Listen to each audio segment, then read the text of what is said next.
एक शांत वातावरण में जहां पत्तों की सरसराहट ने एक शांति देने वाली संगीत की ध्वनि उत्पन्न की, गौतम बुद्ध गहरे ध्यान में बैठे थे। दूर दूर से लोग उनकी ज्ञानवाणी की खोज में आते थे, जो उनसे निकलने वाली गहरी शांति के कारण आकर्षित होते थे। एक ऐसा खोजने वाला व्यक्ति भी था जो जीवन के उद्देश्य और अर्थ के बारे में प्रश्नों से भरा हुआ था। एक नम्र हृदय और एक उत्साही मन के साथ उस आदमी ने बुद्ध के पास आकर पूछा, प्रभु, जीवन का असली अर्थ क्या है? हम यहां क्यों हैं और हमें क्या प्राप्त करना चाहिए? बुद्ध ने अपनी आंखें खोली और उनके होठों पर एक नरम मुस्कान थी जैसे ही उन्होंने उस उत्सुक खोजी को देखा। जीवन एक यात्रा की तरह है, उन्होंने शुरुआत की, ज्ञान और आंतरिक शांति की ओर की एक यात्रा। आदमी की आंखें कौतूहल से फूली और वह करीब आ गया, बुद्ध के शब्दों का अर्थ समझने के लिए उत्कट होते हुए।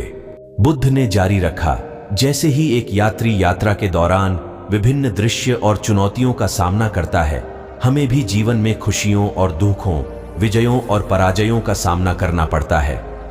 लेकिन इस यात्रा का अंतिम उद्देश्य ज्ञानोदय करना है और अपने भीतर ज्ञान और करुणा को जागरूक करना है और स्थायी शांति प्राप्त करना है। आदमी ने बुद्ध की शिक्षाओं को समझा और उसने पूछा, क्या इस पथ का अनुसरण करना कठिन है? ज्ञान की ओर चलने पर क्या चुनौतियां आ सकती हैं?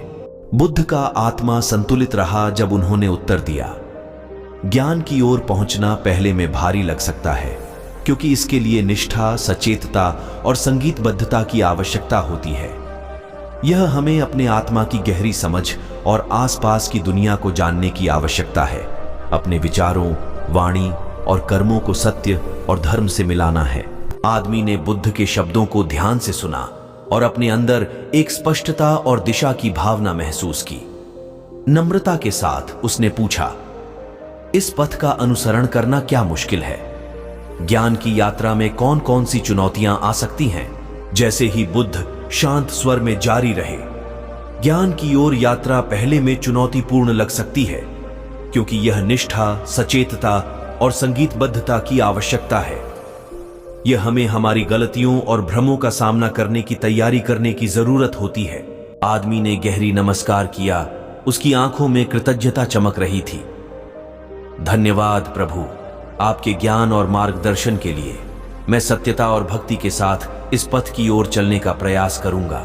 जैसे ही वह आदमी चला गया, उसे एक शांति की भावना महसूस हुई, जो बुद्ध के अनुग्रहदायक शिक्षाओं ने उसके अंदर बिजली की तरह दी। और शांति भरी बाग बाग में, सुस्पष्ट वातावरण में गौतम बुद्ध ने अपनी ध्यान योग्यता में जमी शांति और करुणा की रूपक चित्रण की, जो आने वाली पीढ़ियों के खोजकर्ताओं को प्रेरित करती है।